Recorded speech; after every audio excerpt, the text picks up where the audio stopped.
Mga kapuso, the best gayud sa ulugon ang Pasko nga kauban ang tibuok pamilya.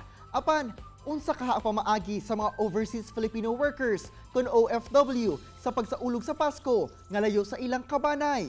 Ug subay ni ana ato makauban karon ang OFW sa Kingdom of Saudi Arabia nga si Boying Glorio nga taga Davao City.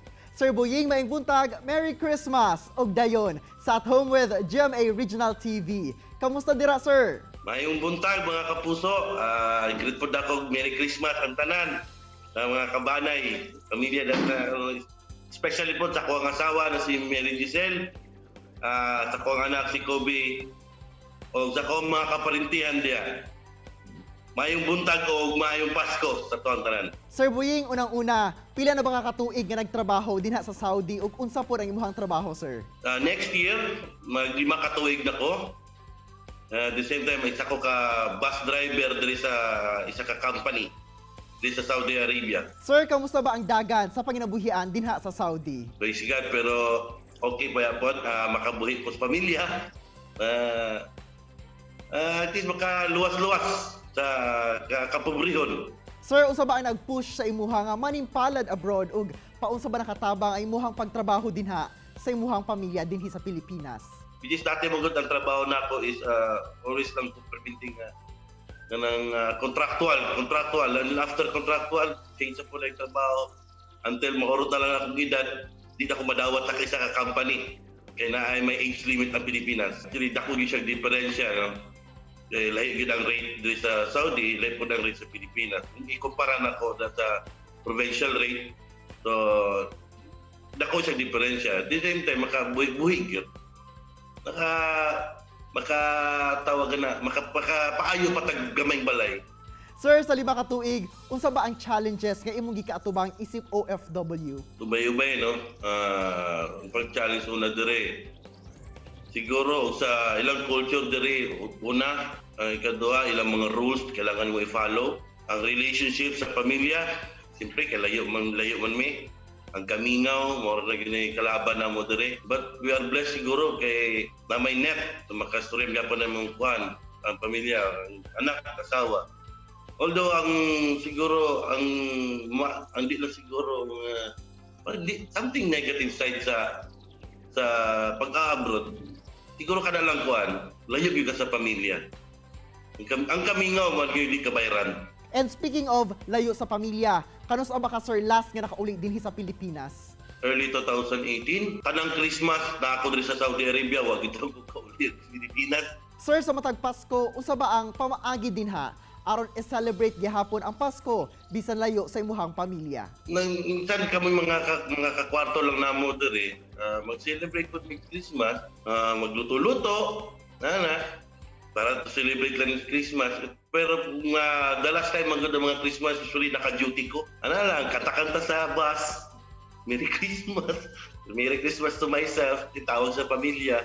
O unsa ba imong wish, sir, nga gusto matuman karong panahon sa Pasko? Wish niya ko sa Christmas. Siyempre, happy ang family. Masabtan po sa akong pamilya na every Christmas nga nang wala ko. And hopefully by next year, kauli na po tunta.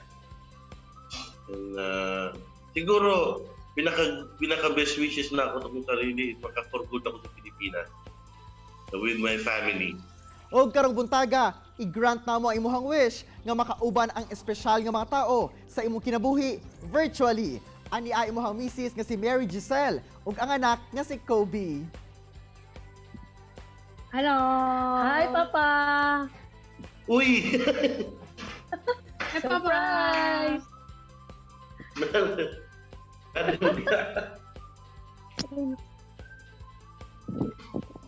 Hi, Kadong! Hello! Ma'am Giselle, unsa ba imong Christmas message sa imong bana? Merry Christmas kay mo, Papa. Bisan pa man nga dugay na kita wala nagkakuyog sa every Christmas kay naadyo ka diha nagatrabaho. Always na ko nga wish nga good health and guidance ka ni Lord kanunay, and we love you so much. How about si Kobe? Unsa imong message sa imong papa? I wish you a good luck and have a happy life, and I hope you come back here. I love you. Come back here, please. Lain man mo surprise man mo. Wa po ta kasagan mo eh. Og sir, imong message sab sa imuhang mag-ina. Stay strong lang, boss akong asawa. Mas palauman lang nato itong mga nauna, which is lisod gid kayo ang ato ang sitwasyon karon kay layo ta sa isa-isa. Labi na po sa akong anak nga nagdako nga wala ko. Stay strong, pray permanente sa Ginoo, ngay sa guidance, and then good health. Na siguro sa yes, napay pakapindi ay kadailan. And then I love you so much and I miss you. First of all, Merry Christmas imo de Papa. Magpasalamat ko nga you've been always a good provider to us, and you are very good Papa to Kobe. Always good health lang po, and then guidance ng Lord. That's all. Ug unta makauli na ka for good. We are hoping no nga all is well na sa sunod tuig aron madayon na ang imong pag-uli pohon dinhi sa Pilipinas, sir. Daghan kayong salamat, Sir Buying, ug amping pirmi dinha sa Saudi Arabia, ug Merry Christmas sa tanan. Merry Christmas. Salamat. Merry Christmas. I love you, Here. Chillax sa mga kapuso, mubalik pa ang At Home with GMA Regional TV.